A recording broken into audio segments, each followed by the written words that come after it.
인간은 항상 크고 작은 유혹에 노출되어 있습니다. 그래서 사람이라면 누구나 상관없이 어떤 유혹에 100% 자유한 사람은 없어요. 항상 크고 작은 유혹을 받습니다. 그 사람이 뭐 아무리 경건한 사람이든 아니면 아예 속세를 떠나서 수도원에 들어간 사람이든 어떤 삶을 살아가든 유혹이라는 것은 사람들의 마음속에, 삶 속에 또 그 주변 가운데 늘 도사리고 사람들을 유혹으로 시험하고 그것이 우리의 어떤 하나의 실존이요 현실입니다.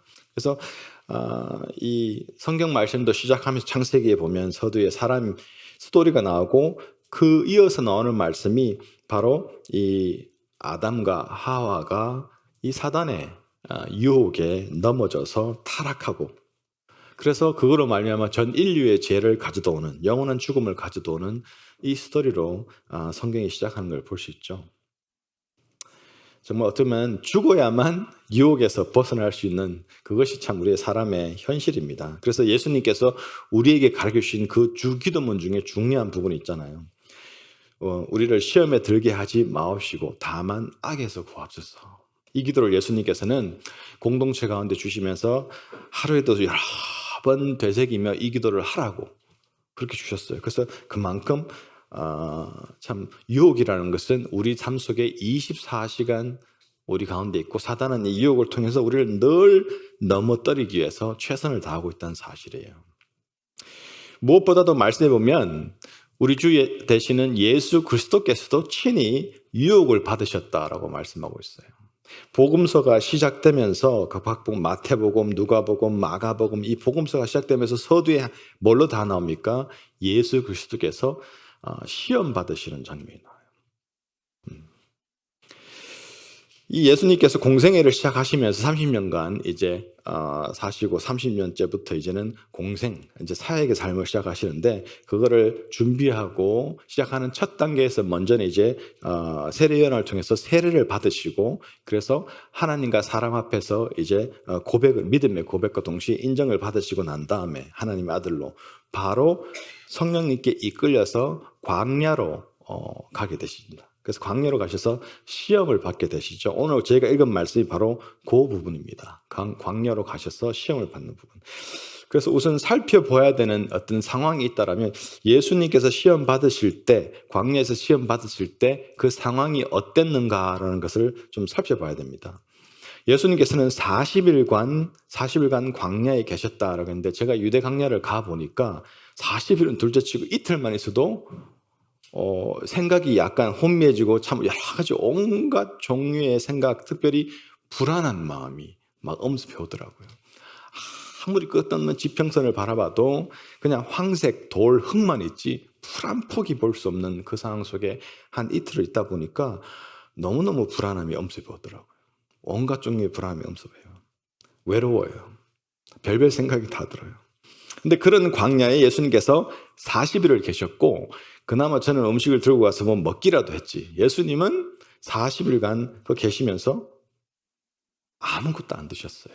그래서 예수님이 어떤 상황이었는가 2절 말씀 보면 40일을 밤낮으로 금식하신 후에라는 것입니다. 광야에 있는 것도 힘든데 광야에서 40일 밤낮을 그러니까 40일 동안 전혀 드시지 않았다는 것입니다.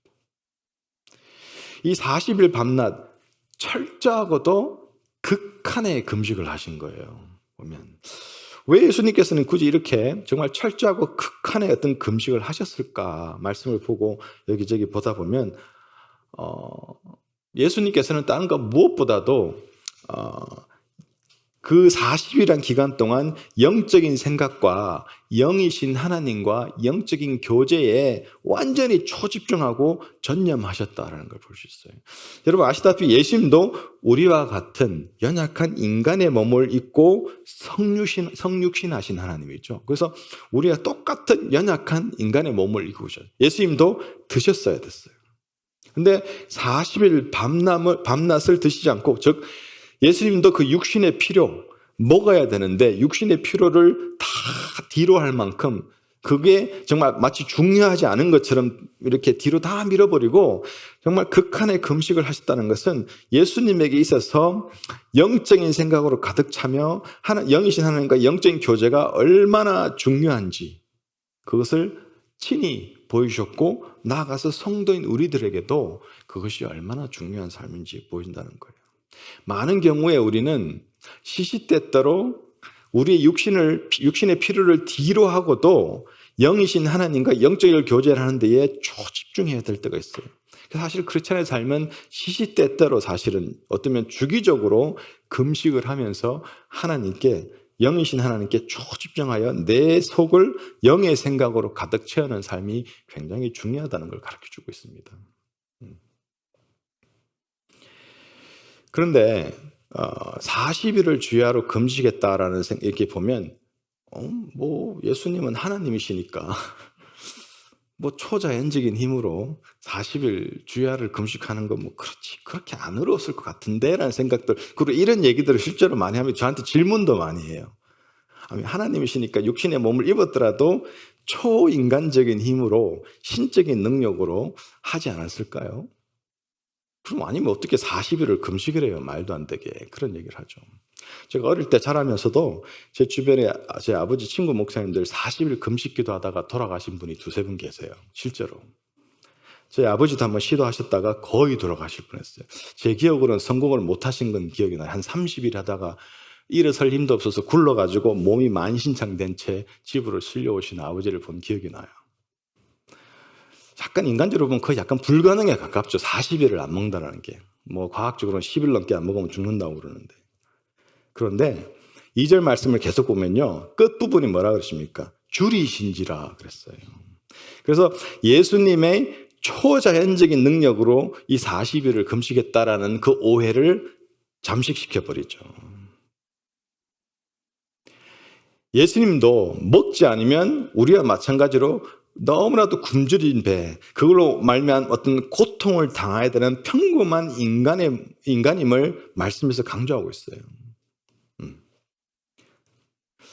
예수님께서 40일 주야를 금식하시고 너무나 굶주리고 고통 가운데 있던 그때 그 상황에 사단이 딱 와서 시험을 한다. 요거를 우리가 기억하고 말씀을 보는 게 중요합니다.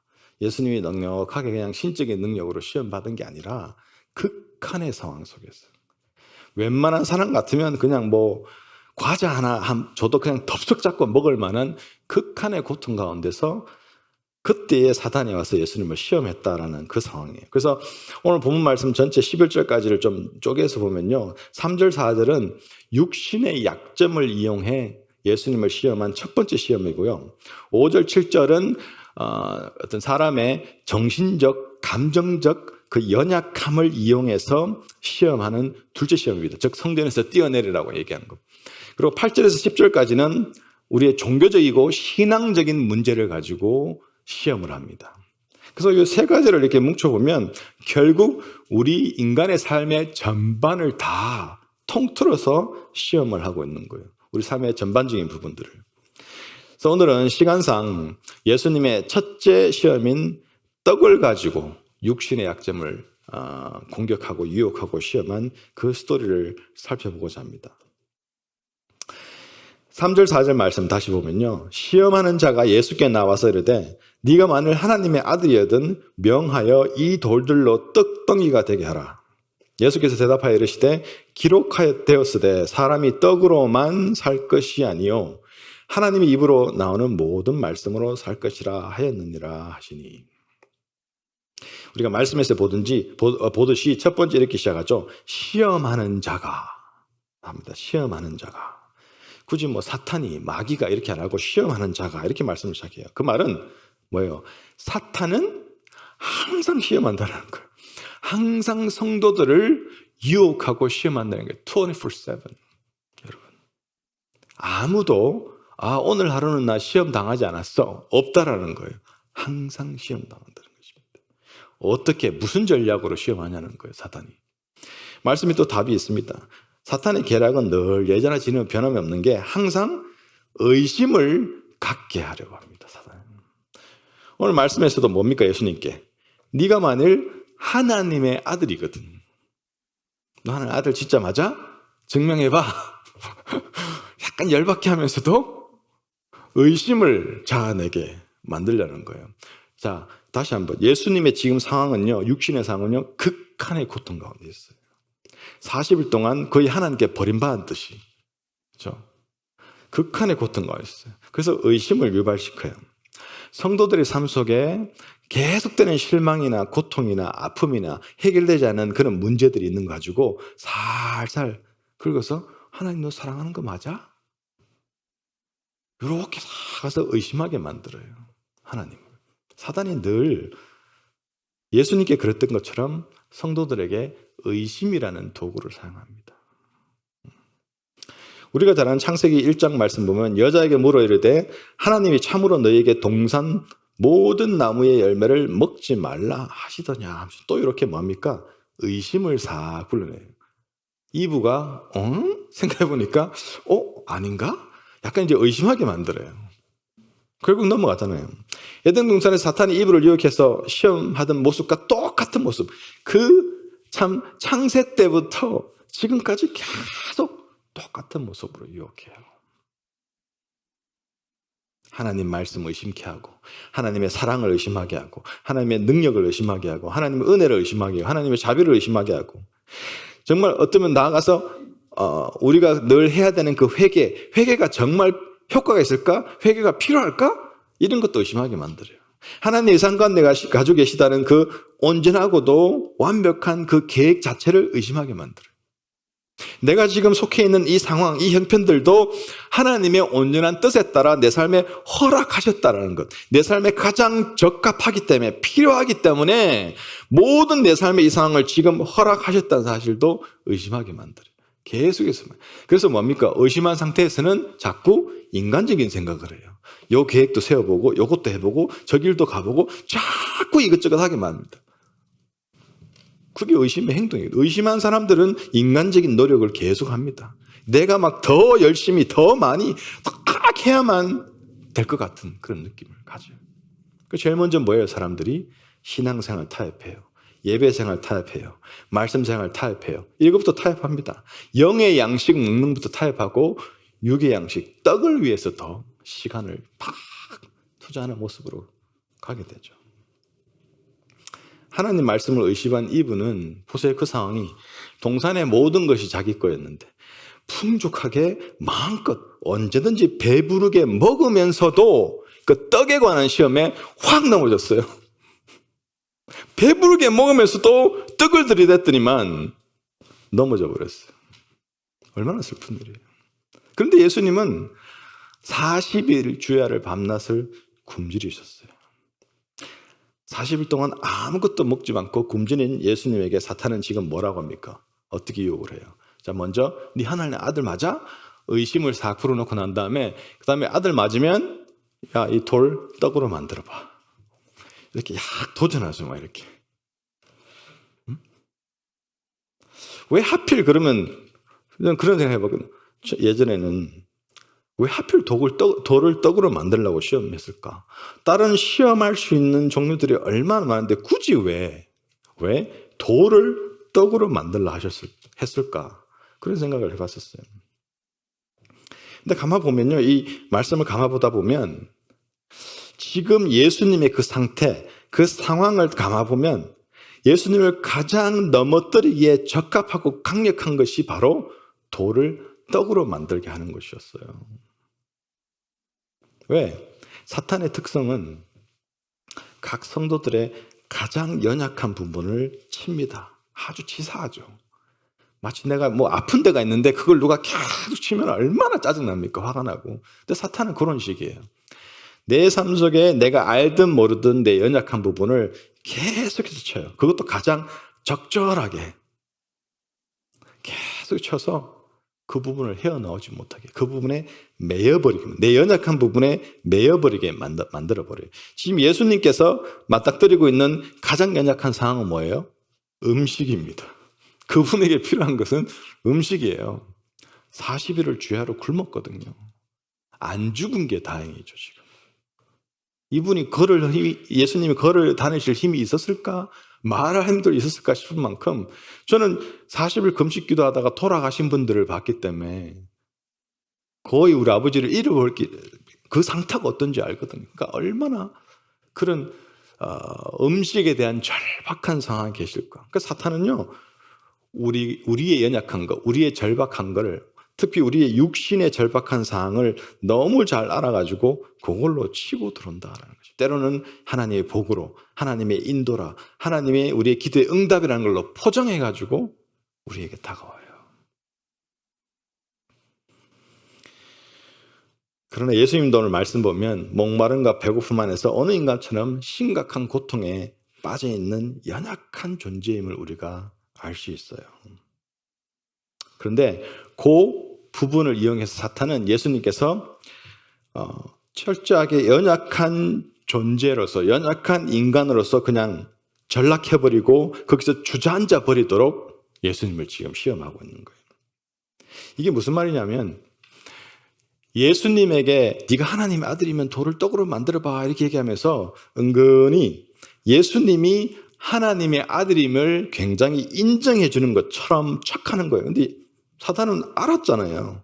사탄은 예수님이 하나님의 아들인 걸 몰랐을까요? 예수님이 다니시면서 귀신을 내쫓고 사단을 대적할 때마다 귀신들이, 그죠? 마귀들이 뭐라고 했어요? 가장 똑같이 공통적으로. 나한테 왜 이러냐고. 나 당신이 하나님의 아들인 거 아는데 왜 나와 무슨 상관이냐고 모두가 그런 얘기를 다 했어요. 사단만큼 예수님이 하나님의 아들인 걸 잘 알고 그분이 어떤 분이 잘 아는 존재가 없는데도 불구하고 속임수를 쓰는 거예요, 지금. 성육신 하신 예수 그리스도 그분의 연약한 육신을 지금 사용해서 그리고 절박한 육신의 고통, 배고픔을 사용해서 지금 뭐라고 합니까? 너 하나님 아들이잖아. 그러니까 이 돌을 떡으로 만들어. 그래서 돌을 떡으로 만들어서 먹게 함으로써 뭐예요? 은근히 하나님 아들임을 인정하게 하는 것 같지만 결국은 뭡니까? 하나님의 창조 원리, 그분의 말씀의 원리, 그분의 일하시는 원리를 무시하고 그걸 깨버리고 육신의 필요를 위해서는 뭐든지 할 수 있도록.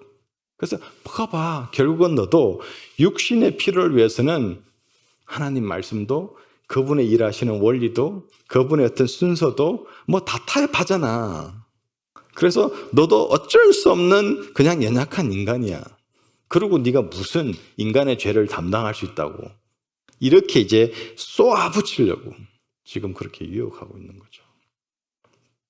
즉 예수 그리스도를 떡의 메인자, 즉 육신의 필요에 국한된 것, 육신의 필요의 메인자로 전락시켜버리려는, 그래서 내가 이겼지 이렇게 말하려는 그런 지금 관계를 꾸미고 있는 것입니다. 예수님도 육신의 연약함 안에서, 육신의 필요 앞에서 어쩔 수 없이 자신의 그 생명을 떡에게만 의존하는 그 현상으로 만들려는 거죠. 우리의 삶은 항상 육신의 떡과 우리의 영혼의 영적인 떡이 우리 앞에 있습니다. 매일의 삶 속에서 우리가 무엇에 더 큰 가치를 두고 무엇에 더 많은 시간과 에너지와 인생을 집어넣느냐라는 그 선택의 연속이에요. 무엇이 나에게 정말로 더 중요한가입니다. 여러분, 커리어를 따라서는 세계 어디든 이사도 갑니다. 그렇죠? 돈을 따라서는 무엇이라도 사람들이 합니다. 육신이, 내 가족이 좀 더 편하고 잘 살기 위해서는 무슨 선택이라도 다들 많이 합니다. 그러나 내 영혼이 잘 되는 걸 위해서, 나의 정말 흔들림 없는 예배 생활을 위해서, 말씀 생활을 위해서 선택하는 게 없어요, 별로. 그건 별 선택을 안 해요. 그냥 익스큐즈예요. 할 수 없다 이거죠. 이번에 통계를 또 이렇게 찾아보니까 팬데믹 기간 동안 2021년 한 해 한국에서 팬데믹을 핑계로 영원히 믿음을 떠나버린, 영원히 하나님을 떠나버린 기독교 신자가 43만 명입니다. 엄청난 숫자죠. 그렇게 많은 사람이 팬데믹이야. 먹고 살 길이 없어. 지금 내가 먹고 살기 힘든데 내 육신의 필요가 이렇게 지금 가득한데 무슨 신앙생활, 뭔 예배생활, 무슨 말씀생활 이러는 거예요. 그리고 떠나버렸어요. 좀 쉬다 올게요 이게 아니라 떠나버렸어요. 하나님 나 사랑 안 하는 것 같아. 이런 거죠 결국은. 하나님이 진짜 사랑이고 하나님 은혜가 있고 하나님 나를 정말 내가 하나님 자녀라면 나를 이렇게 내버려 두겠어? 이런 거라는 거예요. 육신의 도전과 육신의 필요가 좀 안 채워지는 상황 속에서 하나님을 떠난다. 그래서 육신의 필요를 이제 내가 채울게. 그러면 마치 내가 이 돌을 떡으로 만들게. 무슨 수단과 방법을 통해서든 나는 이 돌을 떡으로 만들 거야. 이러고 갔다라는 거예요. 이것이 얼마나 슬픈 현상이에요. 지금까지 그렇게 열심히 믿어오던 그 믿음은 다 어디 간 거예요? 하나님께 그렇게 뜨겁게 고백하던 그 믿음의 고백은 무엇이었냐라는 거예요. 항상 내 안에 떡이 넘칠 때 할 수 있는 믿음의 고백이었다면 그 떡이 사라질 때는, 떡이 부족할 때는 그 믿음의 고백은 아무 능력이 없다라는 거예요. 이것이 오늘날 수많은 소위 말하는 크리스찬들의 현실입니다. 예수님의 이 시험의 목적은요, 성도들로 하여금 사단은 떡으로 너에게 반드시 유혹한다. 떡으로 유혹할 때 너는 깨어서 그 유혹을 이기지 못하면 결국은 너가 육신의 떡을 선택하니까 영혼의 떡은 버리고 마다하고 가볍게 여기니 네 영혼은 점점 메마르고 죽어간다. 그 말씀을 하시는 거예요. 말씀을 받아도 듣지만 삶 속에 능력이 없는 거예요. 말씀을 읽지만 그 말씀에 대한 능력이 없는 거예요. 말씀을 더 알고 공부하고 배우고 자라가고자 하는 열망이 없어요. 내 삶의 일주일의 삶의 그 온갖 종류의 시간과 내 노력의 땀의 투자는 결국은 대부분 다 육신의 떡을 위한 것이 돼버려요. 이 육신의 더 큰 떡을 위해서는 영혼의 떡은 그냥 마다할 수 있는 거죠. 예수님은 이 시험을 통해서 저와 여러분들에게 이것을 경고하시는 것입니다. 이것의 본을 보이신 거예요. 그 극한의 상황 속에서 저희들 중에 40일을 뭐 금식을 하실지 모르겠지만 40일 저는 2주까지 뵀는데 죽음이 눈앞에 보이더라고요. 2주까지. 한 10일 되니까. 5일까지는 좋았어요. 예전에 한 6년 전에 청년부 때에 회장하고 또 친한 친구 총무하고 이렇게 해서 친구들이 다 임원하면서 그때 다 흩어져서 아프리카로 중국으로 남미로 이렇게 한 달씩 선교를 갔었어요. 그래서 각자 가서 이렇게 선교 가는데 기도하고 하다가 청년부가 참 많이 스트러글하고 많은 부분에서 미지근한 믿음에 또 청년들이 뭐 왔다 갔다 뭐 이런 게 너무 답답해서 선교지에서 울부짖어 기도했어요. 저는 아프리카에서 막 울부짖어 기도했어요. 하나님, 이렇게 미지근한 신앙생활 이건 아니지 않습니까? 이건 뭐 이 청년들 한 30명 있는데 이건 노인정 같아요. 하나님, 이게 뭡니까? 이게 막 너무 답답한 거예요. 근데 하나님 마음에 돌아가자마자 수련회가 있었거든요. 3박 4일 수련회를 전면 금식을 하라는 거예요. 이게 또 뭔 말인가? 근데 와서 다시 다 돌아와가지고 임원들 모여서 그 얘기했는데 모두가 너무 동의를 했어요. 광고를 하니까 청년들이 울상이에요. 마음에 안 들어. 안 올 것 같아. 근데 다 왔어. 신기하게 또. 3박 4일을 금식 수련을 했어요. 힘들죠. 하루 예배 3번 예배하고 펄짝펄짝 뛰면서 예배하고 뭐 밤에 소리질러 기도하고 하루만 하면 완전히 녹초가 되는데 그걸 3일 하니까 정말로요. 자매들이 지금도 기억나요. 자매들이 오빠 저 돌들이 떡으로 보여요. 진짜로. 너무 맛있어 보여요. 그래서 하산할 때가 됐구나.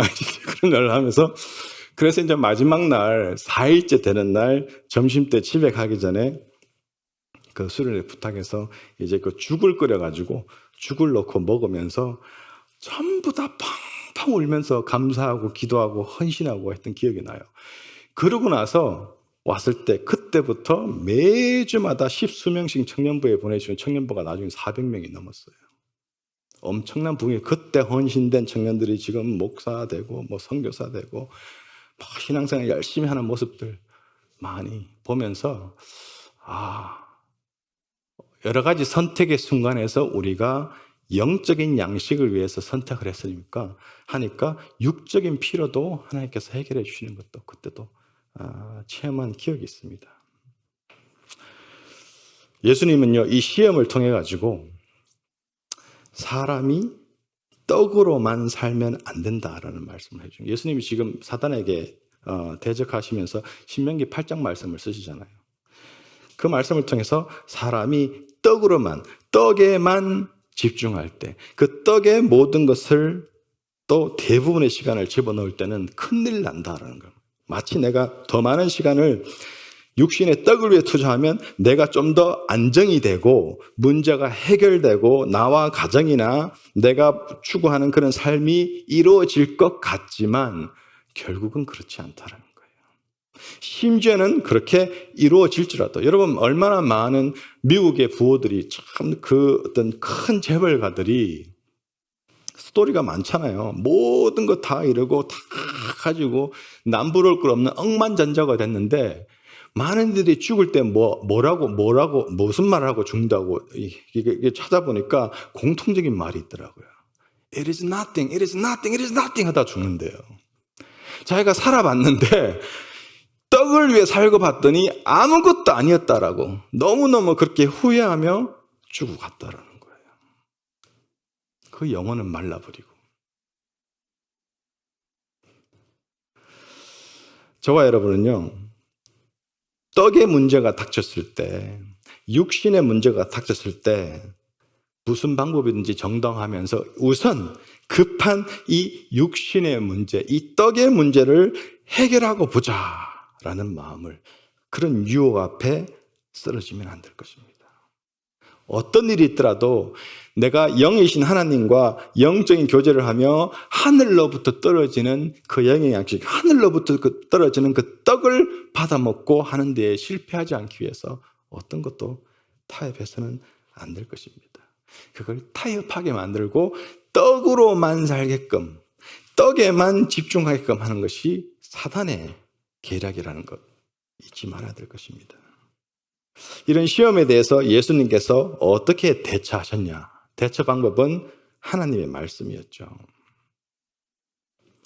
4절 예수께서 대답하여 이르시되 기록하였을 사람이 떡으로만 살 것이 아니요 하나님의 입으로부터 나오는 모든 말씀으로 살 것이라 하였느니라 하시니.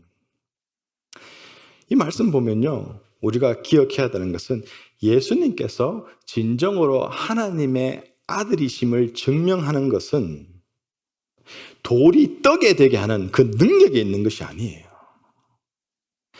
예수님이 진짜 하나님의 아들이 되는 증명하는 것은 하나님을 말하고 하나님의 말씀을 인용하는 것이에요. 즉 저와 여러분도 주의 자녀들이 진짜 하나님의 자녀임을 나 스스로에게, 세상에게, 주님께 증명하는 방법은 내가 열심히 살아서 더 큰 떡을 만드는 것에 있지 않다는 거예요. 내가 열심히 뭡니까? 하나님을 내 삶 속에 온전히 모시고 하나님의 말씀을 내가 말하며 그 말씀 속에 말씀을 살아내는 것에 하나님의 자녀로 증명된다는 것이에요. 그렇기 때문에 예수님께서는 시험 앞에서 다른 거 하지 않았어요. 내 생각에는, 내 경험으로는, 내가 보기에는 이런 말씀하지 않았어요. 시험 앞에 예수님은 It is written, 기록하였으되. 시험 앞에서 오직 하나님과 하나님 말씀을 인용했어요. 그리고 예수님 인용하신 하나님 말씀에는 항상 하나님이라는 단어가 나와요. 하나님 말씀하실 때 사람이 떡으로만 살 것이 아니라 하나님 입으로 떨어지는 말씀을 하나님 나오죠. 두 번째 시험이 뭡니까? 주 너의 하나님을 시험하지 말라. 세 번째 시험에서 예수님 대장은 건 뭐예요? 주 너 하나님 외에는 아무도 경배하지 마. 하나님이라는 말을 계속 쓰고 하나님이 이미 하신 말씀을 인용했다라는 것입니다. 그때의 사단은요, 어떠한 것도 못하고 꼼짝달싹 못하고 예수님 말입니까? 사단아 물러가라 하시니까 쑥 물러가 버렸잖아요. 천사가 수종 들었다고 하잖아요. 우리도 똑같습니다. 우리 삶 속에 내 경험으로 봤을 때, 내 생각에는 봤을 때, 내 계획으로 비춰봤을 때 누구한테 들었는데 이게 아닌 거예요. 내 삶 속에 일어나는 모든 형편 속에서 어떤 유혹이 다가올 때, 어떤 고통이 올 때, 사단의 시험이 올 때 딴 거 하나도 없습니다. 하나님과 하나님 말씀을 인용하는 거죠. 더 좋은 건 우리 삶 속에 그 말씀을 살아내기 위해서 노력하면 그만큼 사탄의 시험과 유혹에 그 공격이 줄어들고 작아드는 거죠. 쪼그라드는 거죠, 우리 앞에서. 말씀을 들이대니까 항상. 지 아무리 큰 사자가 있어도 횃불 하나 앞에 들고 있으면 나 어떻게 할 수를 못하다. 사자는 가까이 못 와요. 어떤 짐승도 나한테 가까이 못 옵니다. 불 하나 들고 있으면. 똑같아요. 성령의 검, 하나님 말씀이죠. 그것만 들고 있으면 못 오는 거예요. 이 말씀 보면 되게 인트레스팅한 거는요, 뭐냐면 예수님께서 친히 말씀하시면서 사람이 떡으로만 살 것이 아니다 하면서 자신도 사람의 몸을 입었음을 부각시켜줘요. 우리와 같은 육체를 가진 분이란, 연약한 육체를 가진 분이라는 걸 부각시켜줍니다. 나 초자연적인 그런 인간 아니야. 똑같아. 우리에게 위로해 주시는 거죠. 나도 이렇게 하나님 말씀으로 인용해서 말씀으로 이긴 것처럼 너희들도, 나를 따르는 너희들도 충분히 이길 수 있다라는 그 말씀을 해주신 거예요.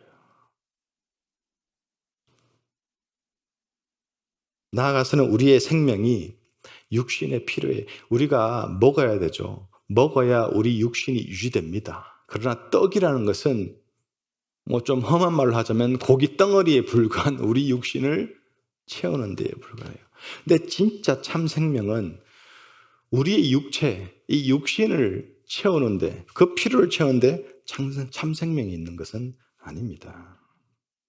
그렇기 때문에 하나님 백성들은, 하나님 자들은 일용할 양식만을 위해서 사는 존재가 아니라는 거예요. 그보다 더 중요한 영의 양식을 위해서 기도하고 영의 양식을 위해서 살아가는 것이 더 중요하다라는 것을 말씀해 주죠. 여러분, 사람의 생명이 존엄하고 고귀해요. 사람의 생명은 너무너무 귀합니다. 이 사람의 생명은 정말 신성하고 하나님이 주신 너무나도 위대한 선물이에요. 그런데 이 사람의 생명이 외적이고 육적인 공급에 의해서만 유지되는 것은 아닙니다. 그것은 그냥 우리 육신이 펑션할 수 있도록 에너지는 줄 수 있겠지만 우리의 진짜 생명이 유지되는 것은 외적인 어떤 떡이 아니에요. 참된 생명, 정말 합당한 생명, 정말 살아갈 무한한 가치가 있고 의미가 있는 그 충분한, 참 충만한 그 생명에는 하늘로부터 오는 떡, 그 신령한 음식이 필요해요. 말씀에 뭐라 그래요? 하늘로부터는 그 떡은 뭐라고 말합니까? 예수님이 자기 자신이라고 얘기를 해요. 예수 그리스도 자신이 하늘로부터 떨어지는 신령한 떡이다는 거죠.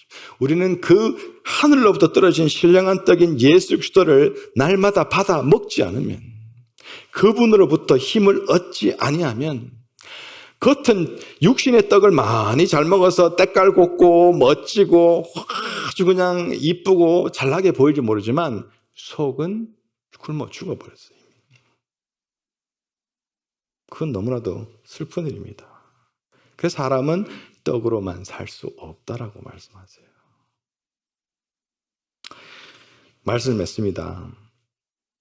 오늘 예수님께서 시험 받으신 장소를 생각해 보면 광야죠, 광야. 광야라는 특성이 뭐예요? 뭔가 번화하고 많은 것으로 가득 채워져 있고 부족한 게 없는 것 같고 뭔가 많은 소리들이 있고 그래서 뭐가 잘 안 들리고 잘 안 보이고 이런 것이 아니에요. 내 시야를 가리는 것도 내 귀를 가리는 것이 없고 아무것도 없는 것입니다. 아무것도 안 보이고 아무것도 안 들리는 곳이에요. 근데 사람의 인생이 가만 보면요, 우리가 살아가는 인생 여정이 아무것도 장담할 수 없어요. 아무것도 미리 볼 수 있는 게 없어요. 우리 인생이 정말 광야 같아요. 빈손으로 와요. 텅 비겨갑니다. 바둥바둥 살다가 빈손으로 갑니다. 우리 인생이 광야 같아요. 아무것도 안 보이듯 불안한 광야 같은 인생. 수단 방법 가리지 않고 신앙생활, 예배생활 뭐 다 타협하고 적당히 하면서 육신의 필요를 채우는 것에, 더 많은 떡을 가지는 것에 초집중하는 인생을 살도록 사탄은 저와 여러분을 항상 유혹하고 시험한다는 사실을 잊지 마십시오. 내가 선택한 지금 이 삶이, 내가 계획하고 선택하고 있는 지금 일들이 정말 육신의 떡을 위한 것인가, 하늘로부터 내려오는 신령한 떡을 위한 것인가 항상 살펴봐야 될 것입니다. 내가 지금 한 선택이 떡만을 위한 것이라면 그 선택을 이제는 취소해야 될 것이에요. 여러분, 예수님은요, 사람이 떡으로 살면 안 된다고 하시지 않았어요. 떡으로만 살면 안 된다고 했어요. 즉 떡이 필요 없다라고 하지 않았었습니다. 예수님도 우리 육신의 필요를, 육신의 떡의 중요성을 인정하셨어요. 그럼 뭘 말씀하세요? 결론적으로 우리 삶의 우선순위에 대해서 말씀하시는 거예요. 우선순위. 육신의 떡보다 우리 영혼의 떡이 더 중요하다는 것입니다. 우리의 삶의 그 몸부림과 삶의 의도와 동기와 내 삶에 땀 흘리고 노력하는 것에 초집중된 가장 중요한 우선순위는 영혼의 떡을 위한 것이 되어야 된다는 것을 말씀해 주고 계세요. 떡은요, 육신의 떡은 결국 썩어 없어질 우리 육신에 관한 것이지만 하늘의 떡, 신령한 떡은 육신이 우리가 죽어 썩어 없어져도 우리의 영혼은 영원한 것이죠. 그러니까 영원한 것에 관련된 영혼의 떡이 당연히 더 중요합니다. 육신의 떡에만 집중하다 보면 우리가 죽었을 때는 영원한 죽음으로 갈 수밖에 없어요. 그러나 영혼의 떡에 더 집중했을 때는 우리가 죽어도 영원한 생명으로 갈 수밖에 없기 때문이에요. 그것을 예수님이 시험을 통해 강조하고 계십니다. 여러분, 열심히 살았는데 결국은 주님 앞에서 너가 육신의 떡에만 집중하다가 네 영혼을 잃어버렸고 네 영혼은 말라버렸고 네 영혼은 다 죽어버렸다라고 말할 때 얼마나 그것보다 더 무섭고 더 비참한 게 어디 있겠어요. 그런 인생 말로 그 누구도 맞이해서는 안 될 것입니다. 우리 예수님은요, 떡 가지고 딱 한 번 시험했는데 그걸 확 넘어져가지고 전 인류에게 영원한 죄와 죽음을 가져온 그 아담과 이브의 그 죄의 문제를 두 번째 아담 되시는 예수 그리스도께서 단번에 떡의 시험을 승리하심으로 말미암아 그를 믿는 자 누구에든지 이제는 영원한 생명으로 영원한 그 하늘의 그 떡을 받아 먹을 수 있고 누릴 수 있는 그 기회를 다시 언도하셔서 기회를 주신 거예요. 이것이 놀라운 사실입니다. 그런 예수님을 우리가 주님으로 모시고 살아가는 거죠. 예수님이 성령에 이끌려서 광야로 가시고 성령에 이끌려서 시험 받으시고 성령의 말씀의 검인 성령에 이끌려서 시험에 승리하셨듯이 예수님은 결국은 성령 하나님께 온전히 그 안에 거하시는 그 빛 가운데 거하시는 예수님이었듯이 우리도 말씀의 검인 성령 하나님께 온전히 거하고 성령 하나님께 인도받고 성령 하나님께 광야로 인도받아 가기도 하고 성령 하나님에서 사탄의 시험을 유혹을 싸워 이기고 단번에 승리해서 우리 주 예수님처럼 우리 또한 말씀 육신의 떡이 아니라 우리 육신의 필요만을 위한가 아니라 영혼의 필요한 그 말씀을 열심히 먹으면서 그 말씀을 인용하고 말씀을 사용하고 말씀 안에 살아감으로 그 성령의 검, 말씀의 검, 성령 하나님으로 말미암아 사단의 시험에 늘 승리하고 살아가는 여러분 되기를 간절히 축원합니다. 아멘.